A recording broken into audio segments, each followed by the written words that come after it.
this. Hold on, let me fix this glare. It's bad.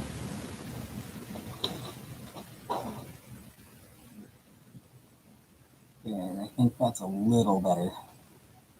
Sorry for the poor camera quality. We're still working on getting a new one. They're kind of expensive, unfortunately. Let's see if there's a way I can maybe adjust it. There is not. Alrighty. Well, here soon we will definitely get a better quality camera for this purpose. Because this one is kind of terrible. But I guess we'll just wait until people get here and then we'll get started.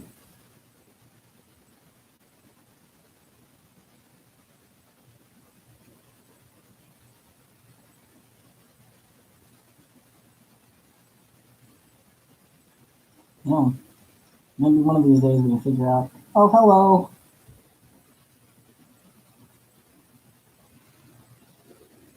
How are you doing?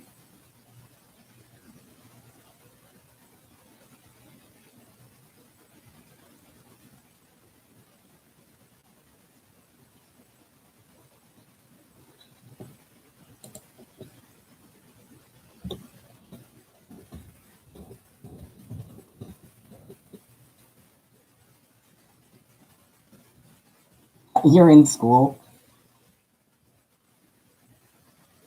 Are you on a break in school or are you just sitting there doing live streaming class?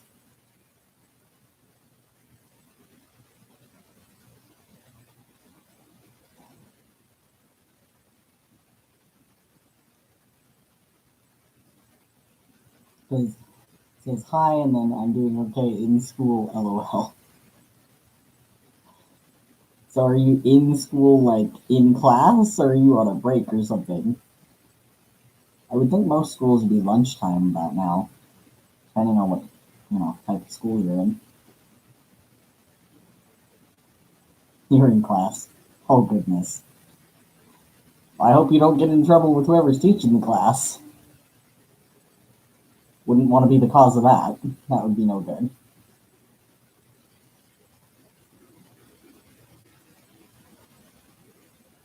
We would hate to get anybody into any trouble.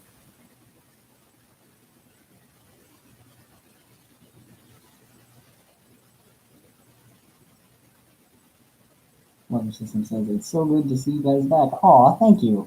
Much appreciated. It's Kit, by the way, so, since I'm the host, I'm usually the one who's here, but not always. But always good to let people know. And if you're wondering about why I'm wearing a hat, it's because our hair is terrible today and it was not cooperating. We really need a haircut.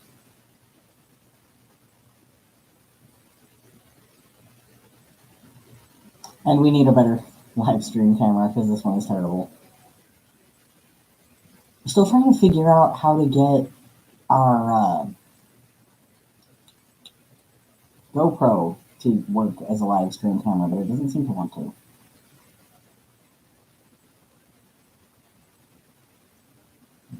Hi Kit, how has the new job been? Is everyone adjusting well?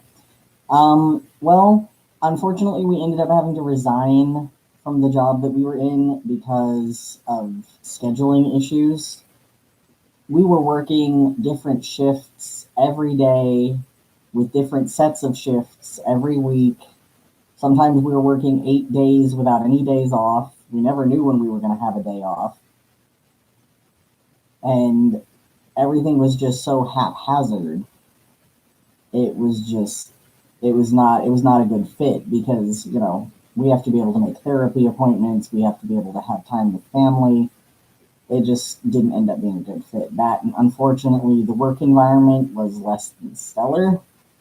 Coworkers weren't exactly the most pleasant people to be around, and it was burning us out really fast, having to work 7 a.m. until 3:30 one day, and then 10:30 to 7 p.m. the next day, and then they were going to add a third shift that went until 9, and it was just not something that we could do, unfortunately. So we had to resign, and we're looking to get a different position now. Hopefully we can find something better.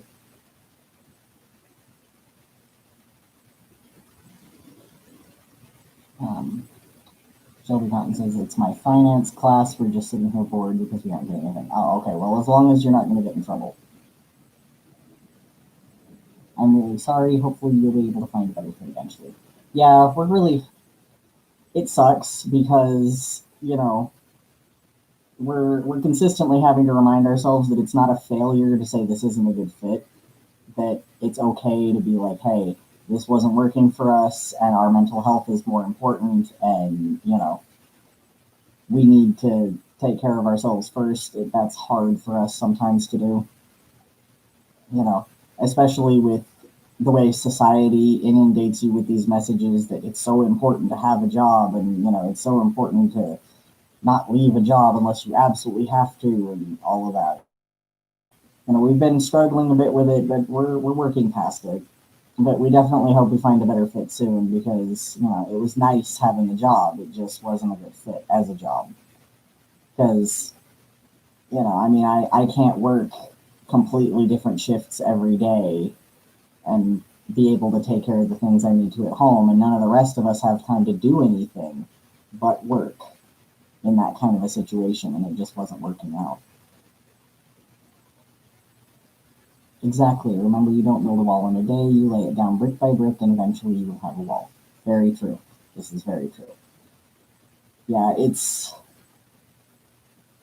definitely one of those things that's hard, especially because we're on the autism spectrum. So it was one of those things that it quickly started to burn us out really bad. Like, it was getting to the point that we were exhausted all the time and didn't really want to be there, which was a real clue that it wasn't working out.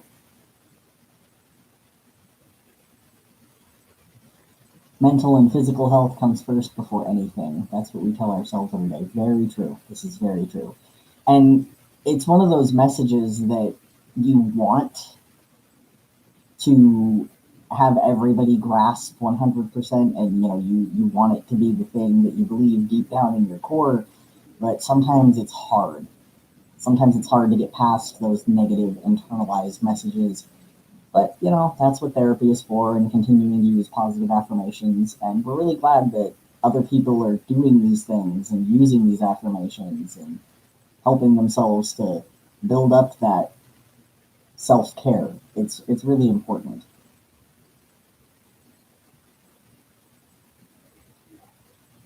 But yeah, definitely for our next job, it has to be something that has a consistent schedule, because we weren't.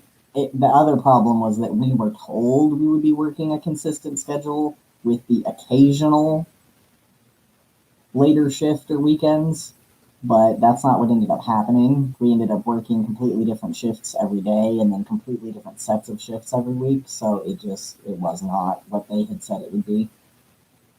Plus, we ended up doing a ton of clerical work. We were basically a glorified secretary, and we all hated doing the clerical work a lot. So it just wasn't right for us.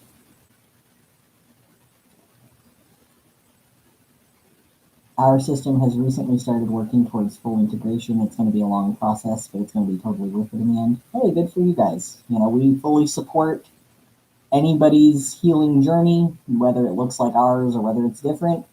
We 100% support everybody in however they choose to heal. As long as you're healing, that's all that matters.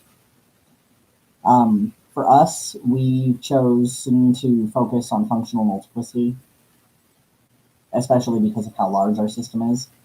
But we 100% support anybody who seeks spinal fusion. It's perfectly valid. Nothing wrong with that.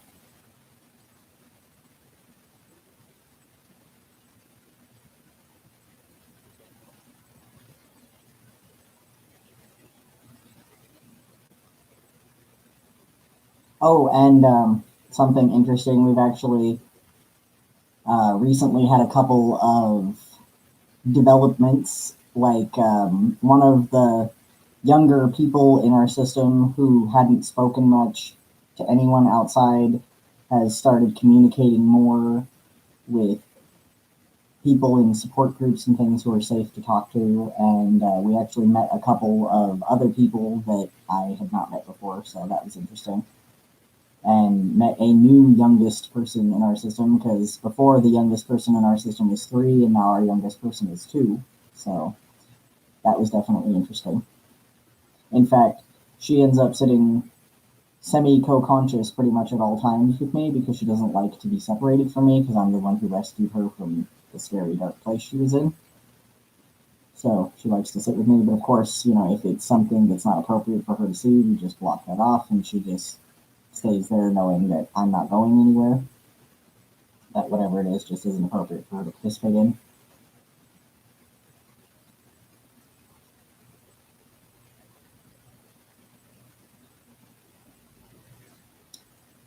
I still want to be able to educate people on DID eventually, but I definitely don't want to be known for only that for my entire life. That makes sense. That definitely makes sense. That's great. Congrats on the new development. Oh, thank you. We appreciate that.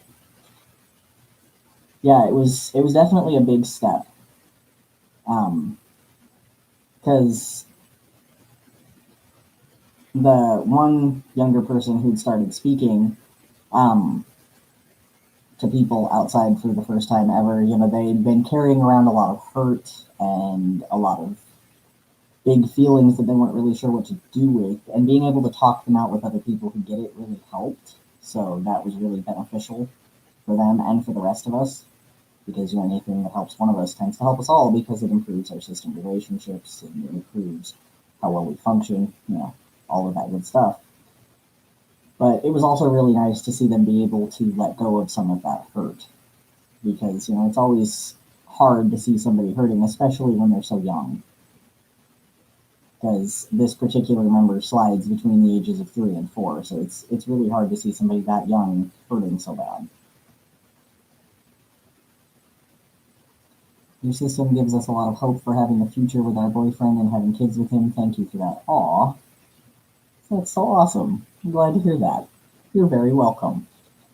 Yeah, it's definitely different being a parent and having VID or OSDD or any sort of dissociative disorder and not. And it's definitely different being having any sort of mental health issue for that matter and not. But it's definitely possible.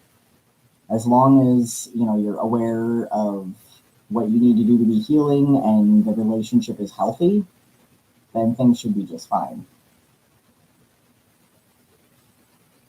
Everybody just has to be on board with making sure that it's a healthy, functional relationship. That's all that really matters.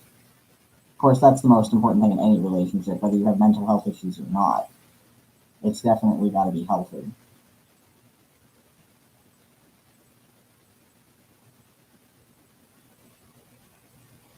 Like, for us, we've done a lot of work with my husband and our fellow partner system mates over there on making sure that all of our relationships are healthy and that we're all functioning well together. It's definitely been something that we focused on, especially with COVID and everything recently, meaning that, we're not able to have some of the outlets that we would normally have. It's definitely made more time for us to focus on those things, so I suppose that's positive. Agreed. We've all agreed everything in our lives needs to be stable before having any kids, mentally stable, financially stable, etc. Very good idea. Very, very good idea. Can definitely say from personal experience that having a child before you have all of those things in order is hard, because we brought our beautiful daughter home from the hospital and we're all prepared to get going and, all of that good stuff. And then the economy went to crap where we're living and it suddenly became very difficult. And there was a while there where we were on food stamps and we were using the food bank, and that was how we survived. And we definitely were not aware of our mental health issues until a few months before she was born. So we definitely had a lot of work to do, and we've definitely gotten a lot better over time. But it's definitely a good idea to have your ducks in a row first.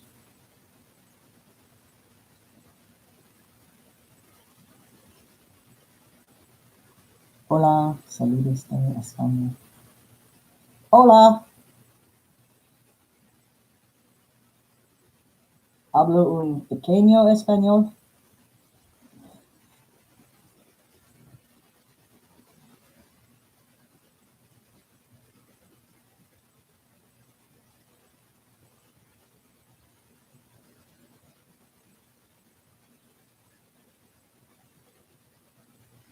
¿Tú hablas inglés?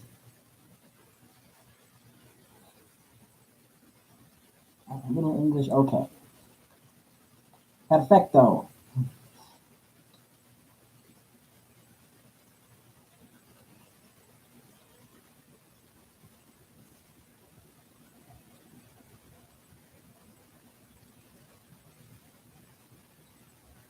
Subtitles, yes, okay. I don't know if there is a way to do subtitles on here. Um, hmm, don't know. What was it like finding out you had DID? It was honestly kind of scary at first because started hearing some of the others communicating with me and immediately freaked out like, oh god, I'm hearing voices. I must be crazy. Yeah, that was a real healthy mindset. Note the intense sarcasm there. But yeah, went to therapy, started getting assessed to figure out what on earth was going on. And then once they were like, okay, well, you have DID, I was like, okay, great, what's that? And then they explained, and I'm like, oh, okay. And then we started working on things, and we definitely hit some walls of this can't be possible, this can't be happening. You know, that denial that is so common with people with dissociative disorders.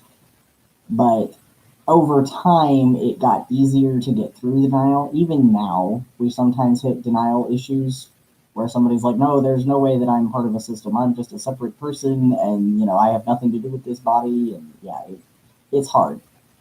But it made a lot of things make a lot more sense once we knew what was going on. It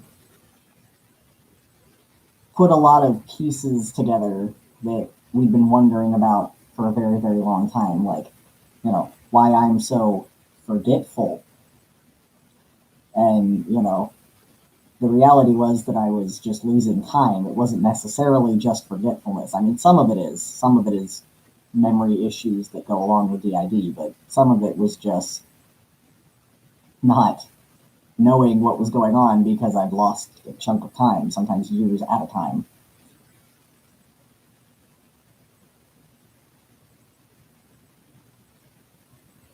I had seen Split before my diagnosis, so I was someone with DID whose only experience with DID was that movie.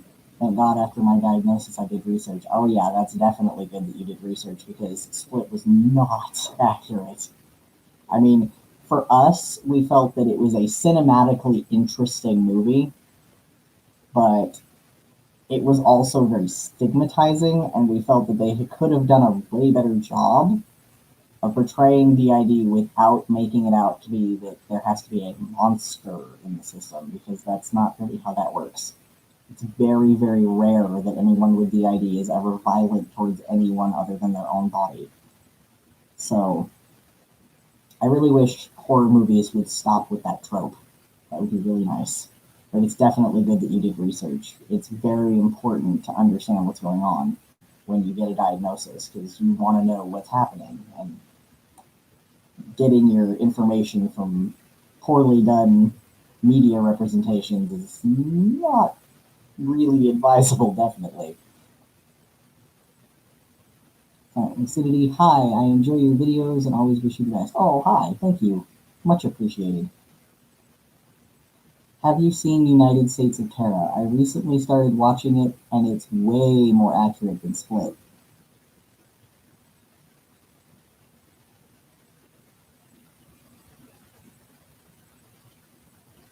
LMAO, they really said, ooh, look at my alter who can crawl on walls and have super speed. I cannot believe people found Split to be good. And then Recap, I think is how you say that. Am I saying that right? There's Mr. Robot that shows DID in another way, so that's good, definitely. That's good. Positive media representations are a good thing. Just, always good to remember to take media with a grain of salt, because it's usually dramatized. Outside of documentaries are usually well done. But yeah, we've seen United States of Terra, and it was definitely more accurate, though we definitely felt like there was still some of that stigma involved, because Terra and all of her system mates are incredibly dysfunctional and are not functional as a parent, which unfortunately a lot of people have this thought process that having any sort of mental health issue, but especially a dissociative disorder, means that you can't be a good parent, and so that didn't really help that thought process.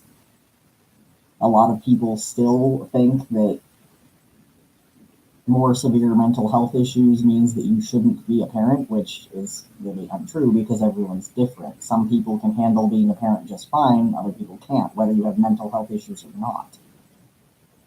But yeah, they were definitely very dysfunctional. We haven't seen Mr. Robot, but we've heard about it before. We'll probably check it out eventually when we get the chance. We just have to be careful when it comes to consuming DID-based media, because some of it can be triggering to some of us, so we're just careful what we watch.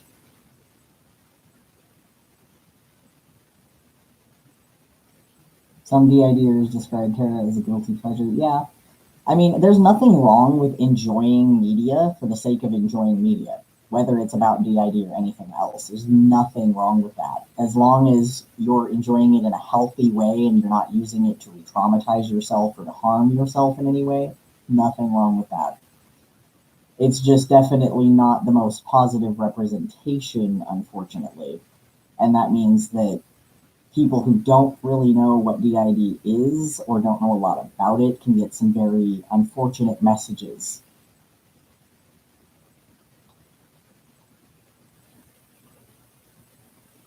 Definitely, I think a few of her alters were murdered in the inner world, which can't happen, and a few of her switches were so random. If they had gone dormant or integrated, that would have made sense, but died? Come on, Terra. Yeah, exactly. You don't die in the inner world. That's not how that works. Well, I mean, a person can appear as a ghost or as an undead being, but they cannot die, as in just be gone and disappear entirely. That's not how that works. They can go dormant, they can integrate with someone, but nobody ever dies in the world and is really truly gone in the way you are if you die outer world. It's not the same. I remember when my brother told me about Mr. Robot, and I was like, does he know about us? Since we did told him we experienced OSDD1B, can be hard to explain yourself when they have Split as a reference. Oh yeah, definitely. We've run into several people that we've had to educate about the fact that Split is not an accurate representation, that media in general, when it's entertainment media, is not the way to go if you want to educate yourself about something you don't know about, because they're not usually accurate. We've actually had a couple of people who really, really like media as their form of learning information, and we've explained that if they want to learn more, documentaries are really good, but that taking information from entertainment media and deciding it's factual is not really the best bet, because a lot of times it's very dramatized and Hollywoodized, and there's not a lot of accuracy thrown in there, especially with things like Split, where it's very highly stigmatizing.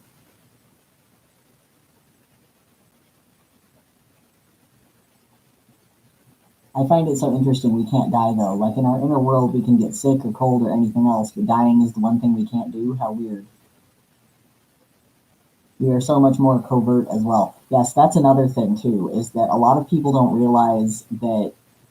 And yeah, definitely, it is interesting that people can't die. But I mean, when you think about it, it makes sense from the standpoint that we are all identities within one brain. And unless our brain were to die, none of us are going anywhere unless we integrate or go dormant. So, I mean, it makes sense on a logical level that we can't die because an identity, a consciousness can't just disappear. It can't just be gone forever. That wouldn't make sense. Not without brain damage or some other catastrophic event. So it does make sense. It definitely is kind of an odd thought, though, when you think about it. And as for being more covert, yes, that is something that we've talked about before, that, a lot of people don't realize that most systems, OSDD or DID, tend to be more covert most of the time than what a lot of people see on YouTube. Like, we are way more overt online than we would ever be in person in real life. We're very careful in real life to mask and pretend to be, one person, because it's just, not necessarily safe in every situation. And while we are all very highly differentiated, that's not the norm. Most people are more similar to one another in their system than we are. We're definitely not the norm. But we're also, all other than the young kids, pretty good at pretending to be one person. We had to, for the sake of, appearing normal. But yeah, it's definitely something that we like to remind people of, that we're not the norm. That we're very highly differentiated, but that's just us. Everyone's unique and everybody's going to be different. And there's nothing wrong with being overt, covert, or somewhere in between.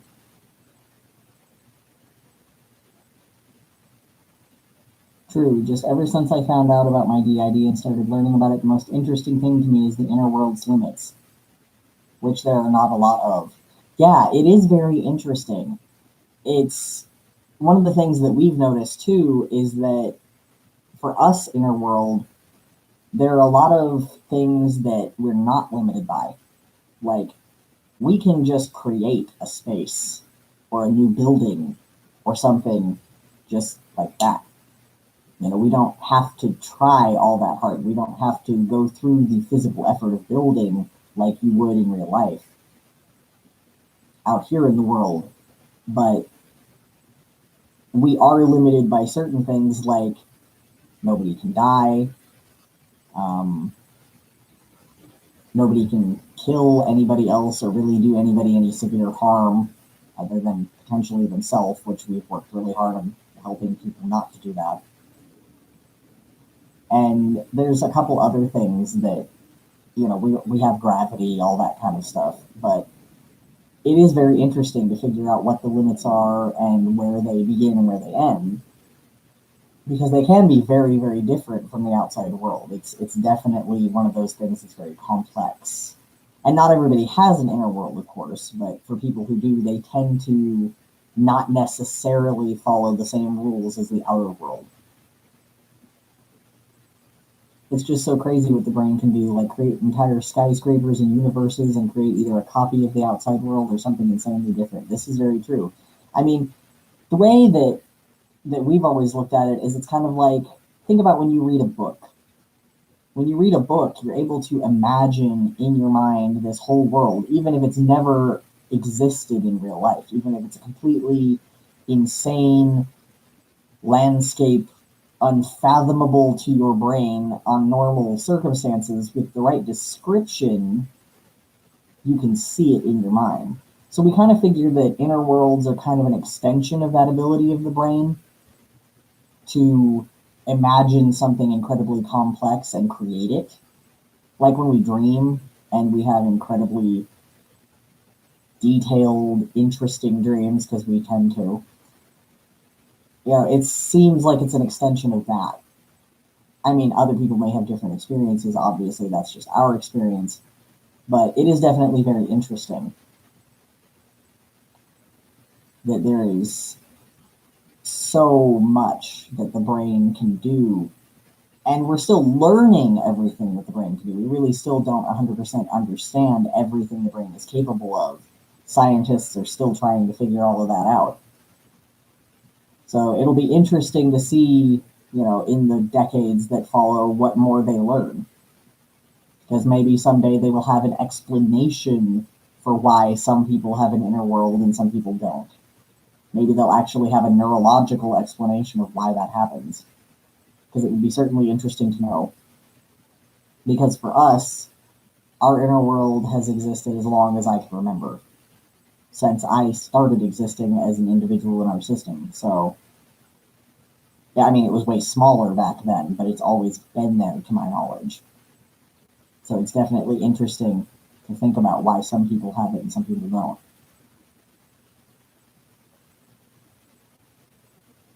It sounds like being conscious in a dream and being able to reshape the world. We don't have any inner world, but we do lucid dream almost every week. Very interesting. See, that's what we mean. It's like, it's so individual. Some people have inner world, some people don't. And one thing, though, that we have noticed is a lot of people with dissociative disorders do have a tendency to have very, I guess, realistic dreams. I mean, not everyone, obviously, but it seems to be more common than it is in the average population, just based on our observations. Well, school is ending soon, so I'll be back on if you're still live when I get home. Okay. Enjoy the rest of your day and hope you get home safe. Take care of yourself. Right? And every system is so different. There are just endless versions of these worlds inside of someone's head. You almost expect your head to expand from how big the world becomes. Yeah. Hardcore relate to that one. Because our inner world is very large and incredibly multi-layered. And unfortunately, in our case, many of those layers exist because of the trauma. But we've been actively working as a system to improve the layers that were created through trauma that are very negative and to make them more positive places. Like there was one area in our system, in our world, that was very scary and unpleasant for a lot of people. So we've been working on altering it and turning it into an amusement park for everyone so that everyone can go have fun. Oh, had a sneeze there. I got stuck. I hate when that happens.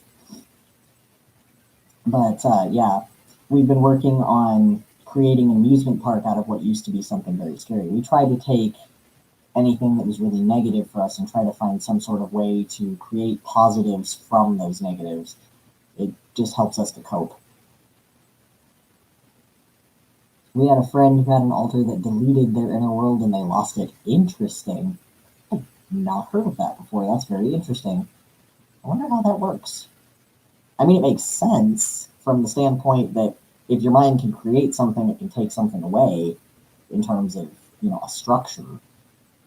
But that's a very interesting thought. I wonder where it went. Because it had to go somewhere. It's kind of like when you delete something off a computer, nothing's ever completely, truly gone. So you have to wonder where it went. It's very interesting. That's really smart. Oh, thank you. Yeah, we try to make positives wherever we can, especially because we live through so many negative things that we figure we deserve to try to find some positives in life.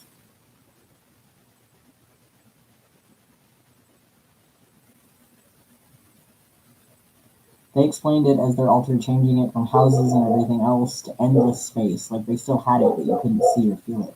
Interesting. So basically, they just changed the structure of the inner world. They completely altered the way the inner world looked. That's very interesting. I hadn't heard of a single member of a system being able to do that en masse. That's really interesting. For us, we usually tend to cooperate when making things. I mean, we can make individual changes, like we can build a room or decorate a room or whatever by ourselves, but usually it takes a lot of us to make big, massive change. But of course, every system is different, so it's going to work differently for everybody. Yeah, like throwing a sheet over something to hide it. Yeah, exactly. That's a good analogy. Or like an invisibility cloak from Harry Potter. It's still there, you just can't see it anymore.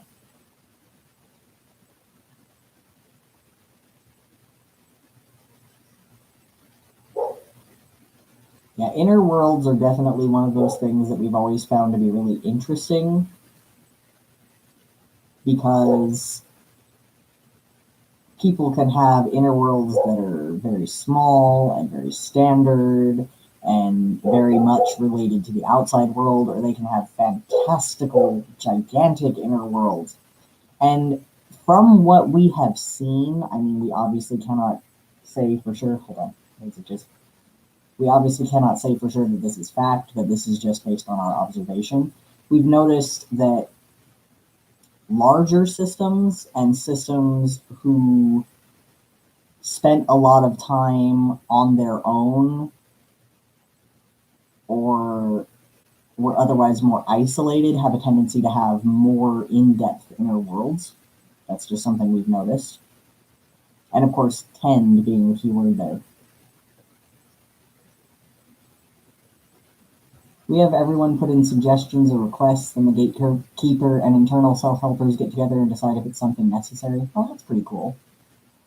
Yeah, we look at it as long as whatever's being added to the inner world is positive, then we allow anybody to add anything they want. I mean, as long as it's not something that's going to hurt anybody or scare the heck out of us, because that's not fun. Yeah, we allow any positive additions to the inner world anybody wants to make because we want everybody to feel safe and comfortable. And, you know, for a lot of people, they need that sense of control to be able to feel that safety. Now, obviously, everyone's different, so every system's going to be different in the way they do that.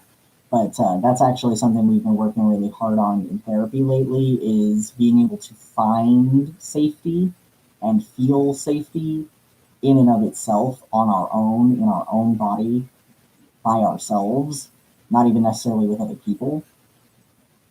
Because we've actually realized that we've never felt safe by ourselves ever in our entire lives. So it's something we've been working really hard on trying to find. And thankfully, in a previous video, we had mentioned the Healing Help app, the tapping solutions. And they actually have a tapping meditation. It's kind of based on the principles of EMDR. But they have a tapping meditation that's specifically focused on finding safety within yourself.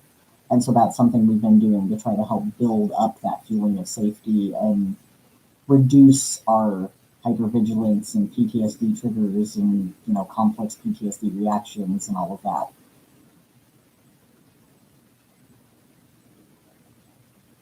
We can definitely relate. Our first inner world was just this long hallway with our bedrooms and important rooms, then it slowly turned into an entire forest full of castles and cabins. Yeah, they're not super strict. As long as they aren't asking for an entire neighborhood for themselves or 3 closets in their room, will allow it. Haha face. Yeah.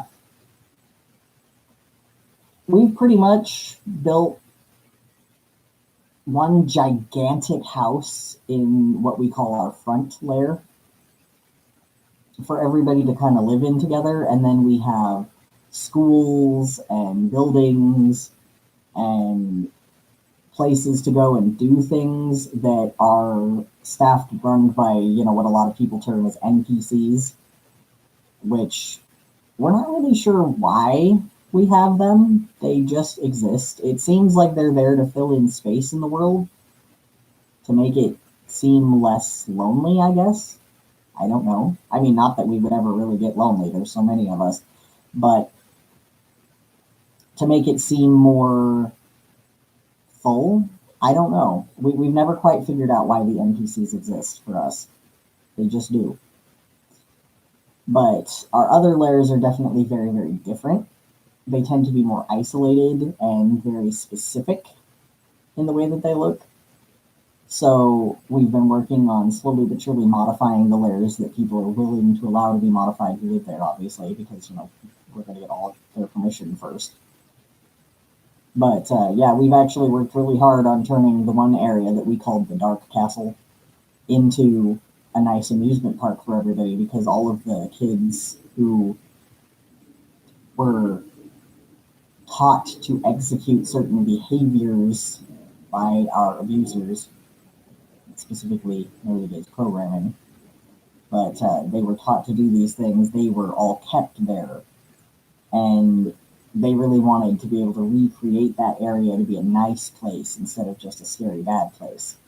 So far we've remodeled the castle and added all kinds of rides and all kinds of things over there, and now people can go over there and have fun and run around in an amusement park and enjoy themselves instead of feeling like they're scared. So it's definitely an improvement. Maybe it's to make your inner world seem more realistic, like your conscious saying, hey, look at all these people, nothing unusual about this place. That's certainly possible. That is definitely possible. It could certainly be just our brain going, hey, we need to make this seem more normal, quote unquote, so that, everybody feels comfortable here and it's not all uncanny valley.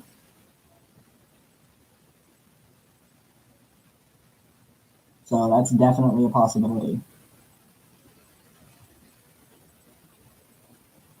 It is very interesting when it comes to interacting with NPCs in our world, because they're definitely people, but they're definitely not members of the system. So it's just kind of interesting because they can't switch out, they can't influence our emotions, they don't have anything to do with any of the trauma or any of that kind of stuff, they just exist. So it's just kind of interesting.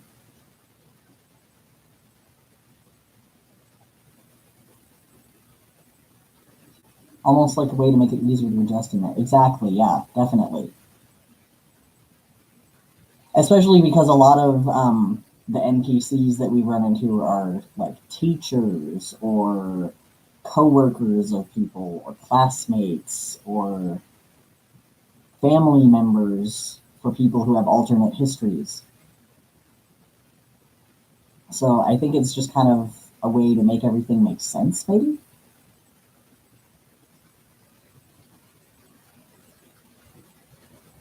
If inner worlds can have other living things like plants and such, it makes sense there would be people. This is true. Like, we have two fully animal members of our system, but we also have an inner world pet that a couple of the members of our system, Berserker and Kaylee, take care of. And she's a little white kitten named Killer. Berserker named her. And she's just a little white cat that runs around with them, just their little companion. She goes and snuggles with some of the children and, is kind of like an internal therapy animal, basically. The same way movies use extras in the background. Exactly. That's a very good analogy. It's like the NPCs are like the extras. Yes, that's definitely a good analogy. And it's always very interesting looking at the inner world as the host, because I don't experience it exactly the same as the other members of the system do. Like, I can go there, I can be there. It took practice for me to be able to consciously be able to be there instead of just being shoved in there when a trigger happened and then not remembering it when I came back. But I can consciously go there now, which I've practiced because I wanted to be able to see where people were and help find people who needed help and, who needed rescuing and things like that. I wanted to be able to positively interact with the inner world more to help my system mates.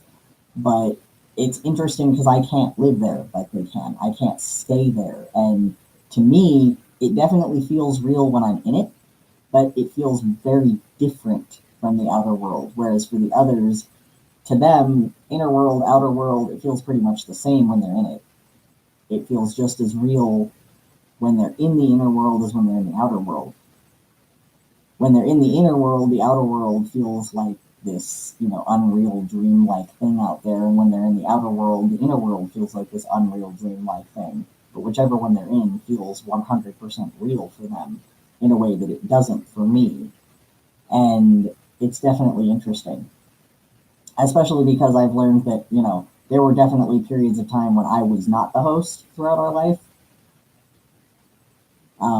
I tended to be consistently brought back as the host simply because, I was the one who could maintain functionality, because that's my entire job in our system, is to be able to be functional. That's my job. I am the functional one. Not that I'm always functional, mind you, and not that I don't have problems, but I tended to react less to triggers than others. A good candidate for being the host. Oh, my nose itches. Oh, it's terrible. Sorry about that. But yeah, it's interesting to think about all the times when other people hosted when I was gone for years or months or however many days or hours at a time. And it's always very interesting to think about, especially because we also had a nighttime host who was Allie. Allie was our nighttime host. Her entire job was to host at night when I would no longer be there.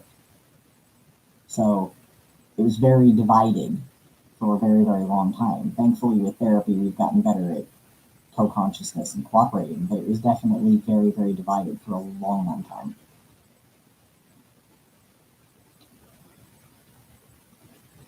An Ultravirus had a golden retriever for the longest time, but one time we changed our inner world and she just disappeared, like we moved and lost her during the move. Aw, it's kind of sad.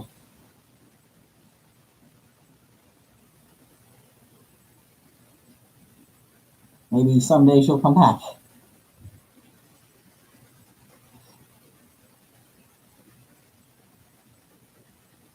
A system I follow on TikTok has a host for mornings, afternoons, and nights. Since there aren't many of them around, it gives them a chance to all be out. Well, hey, that certainly works. And it's definitely something that would work well if you're talking like a smaller system.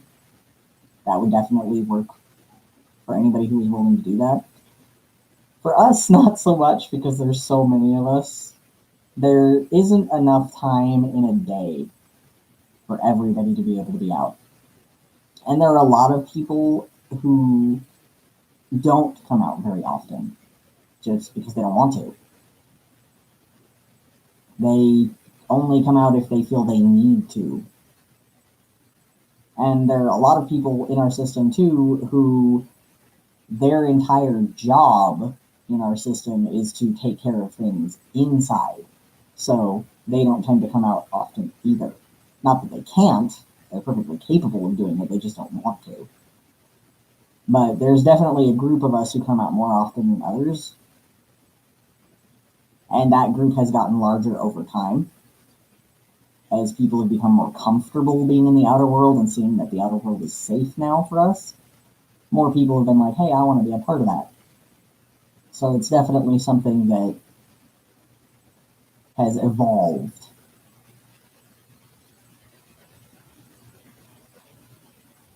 Definitely not. I think we would all be out for about 2 minutes a day if we tried to front every day. Hang on, let me do that math. Yeah, I don't even know how. Wow. I'll have to grab a pen. Let me see if I can do the math on that one. Let's see how long we would be out. There's 24 hours in a day.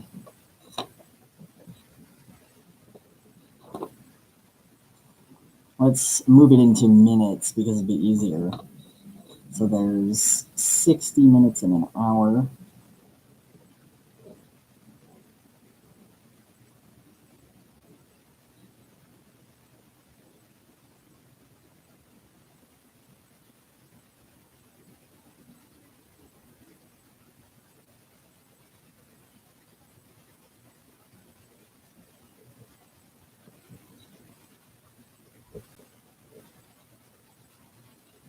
Did I do that right? Yes. So 1,440 minutes in a day. And then how many, let's see. You know what? I'm going to pull a calculator out for this because 900 Yeah, 1,440 minutes in a day divided by 900. That would, that would be a bit. Well, actually, there's more of us now because we have Keith. So 902 because we've had a couple other people that were newer. So let me see. 1,440 minutes in a day divided by 902. Yeah, we get like 1.59.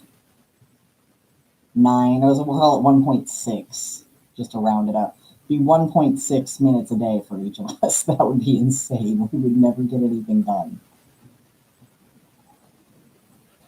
So you would all have 3.5 or 3.6 if you round it up minutes. Another thing that amazes me, 24 hours seems so long, but it's 1,440 minutes. Yeah, I know, right? And depending on the day, too, how quickly time passes can be very different. Like one day it seems like it just drags on and never ends. And then other days it seems like it's just gone in a flash. And you're just like, where did the day go? Could you imagine how exhausted you'd be after that many switches? Oh my goodness. We would never be able to get out of bed. We'd be stuck in bed for at least a day.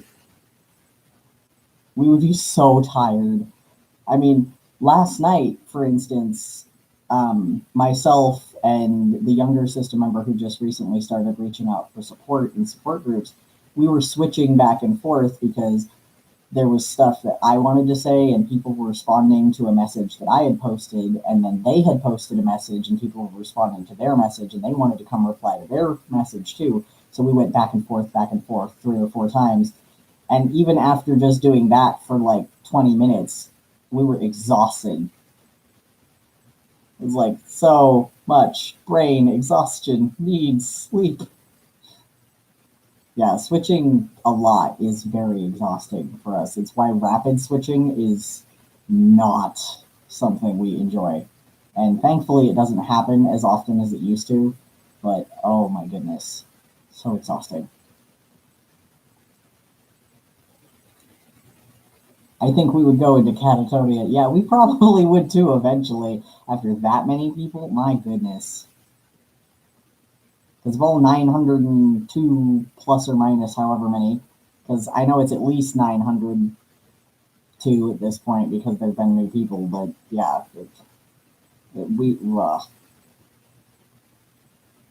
I don't know if our brain could actually handle that many switches. I think if we tried to switch that many times in one day between all of us, especially people who haven't been out in years, I think our brain would just be like, nope, we're done.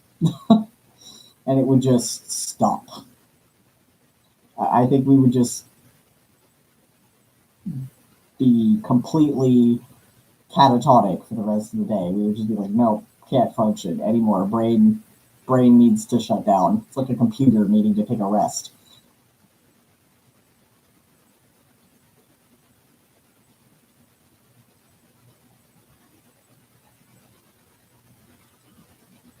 Yeah, that's why I always feel bad when people are talking about rapid switching and how exhausting it is. I always feel bad for other systems that have to deal with that because it is so exhausting. It's not fun. We have 402 after our recent integration. Our conscious might just snap in half after that many switches, especially since the most we've ever switched in a day was about 12. Yeah, I don't know off the top of my head the most we've ever switched in a day because, I probably wasn't aware of it. But the most that I'm aware of is probably maybe 15, 20 times. And that was enough to just completely exhaust us to the point that nobody wanted to do anything anymore.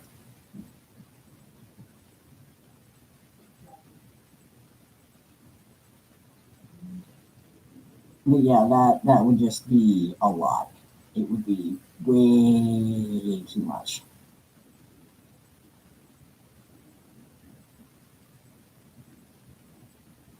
We remembered it since it was for a Meet the Altars section in our journal, so it's almost like a documented record for us. Oh, hey, well, hey, that certainly works.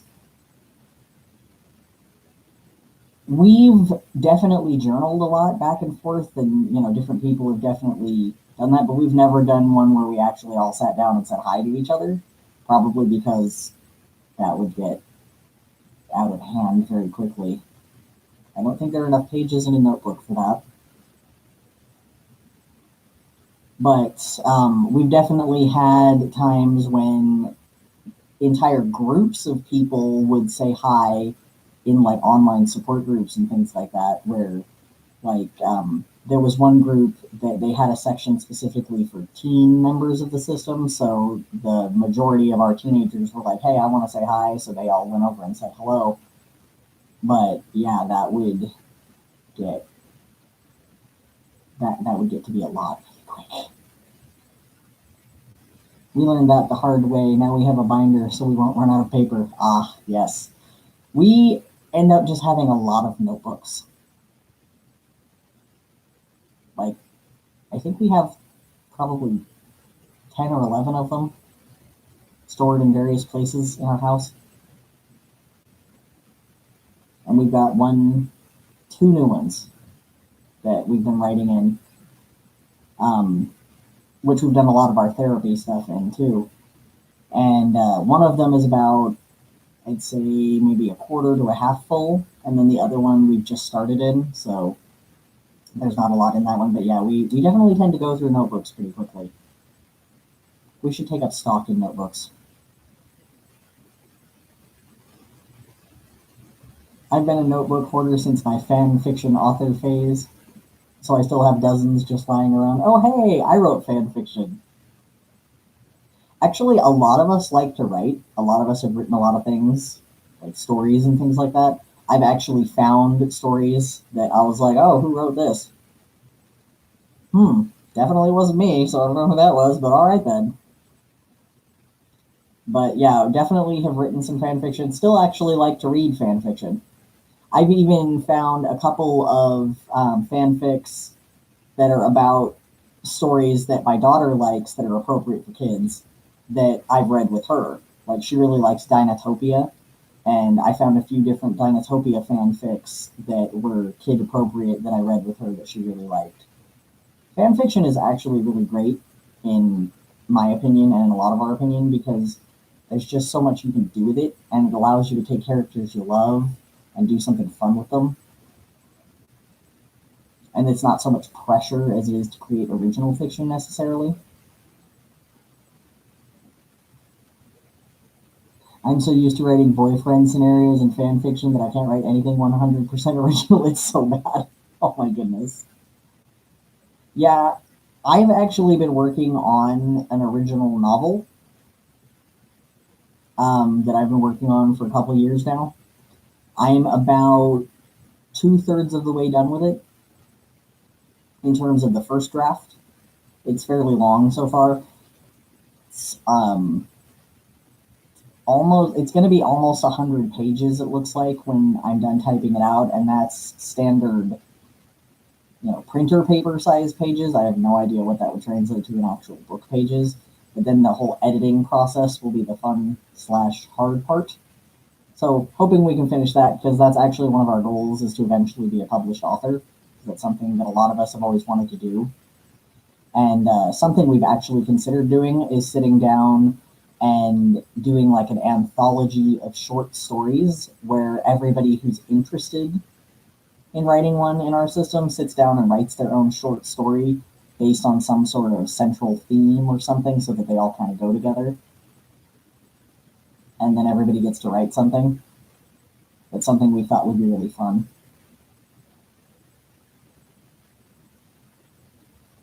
I'll force myself to make a plot, then realize it's the plot to an anime.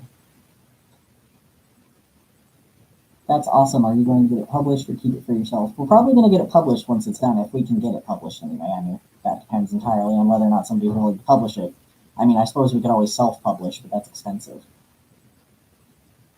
But once we get it all finished and we get it completely edited, then we're going to work on trying to get it published. But, as for, trying to come up with a plot and then realizing it's plot to an anime, there are no 100% truly, absolutely original in every way ideas at this point in time. There's so much that's already been done that there's going to be similarities. So that's not necessarily a bad thing. I mean, you could always sit down and take like your favorite aspects from different plots that you've really enjoyed and combine them in your own unique way. That way you're not directly copying what somebody else has done, but you're still bringing in elements that you enjoy. Just a thought.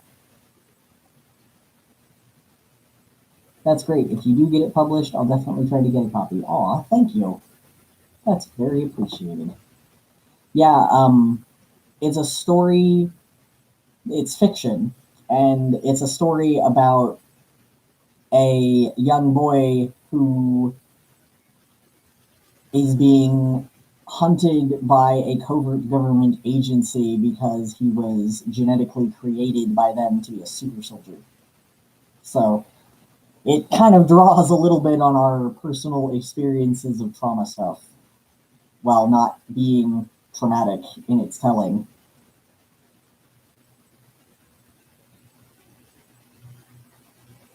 Yeah, I've heard that. Like, all of our original ideas are more of recycled memories and things we've seen around us. Exactly. Everything that you think and feel and experience gets kind of stored. And so any idea that you come up with, even if you come up with a completely original character that is 100% different from any other character out there, it's still going to be based on things that you know. There's always going to be grains of things that you've seen or experienced in anything that you write. That's normal. There's nothing wrong with that. Alrighty, well, we've been at this for a little over an hour, so we gotta go get some lunch made and take care of a few things around the house. So if anybody else has any questions or anything else they want to ask before we go, we'll do about 5 or 10 more minutes of questions, and then we're gonna go ahead and end the stream. So if anybody else has anything they want to ask, say, talk about, comment, whatever, feel free.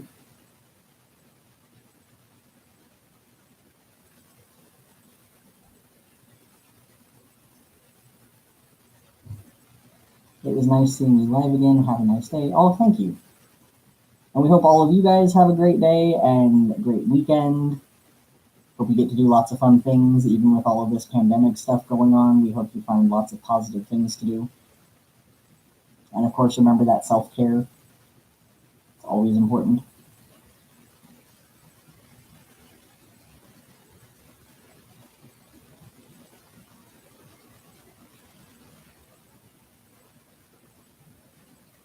So does anybody else want to say anything at all?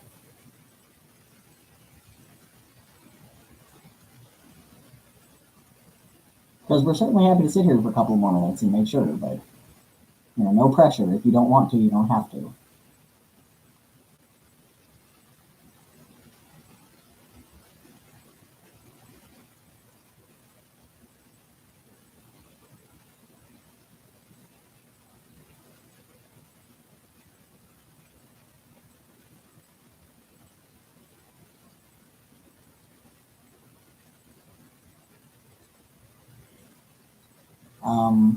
I guess since we're sitting here waiting to see if anybody else has anything else to say, we'll just tell you a little bit about our weekend plans. This weekend, we are going to go to a Halloween fair that's outdoors, and everybody, of course, is going to be wearing their masks and everything, lots of hand sanitizer, all that good stuff. But we get to go pet some animals at a petting zoo and ride a couple of rides, play a couple games. It'll be a nice distraction from COVID.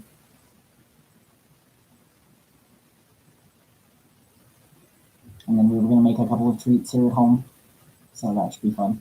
We're going to make some apple pie, make some chocolate chip cookie s'mores.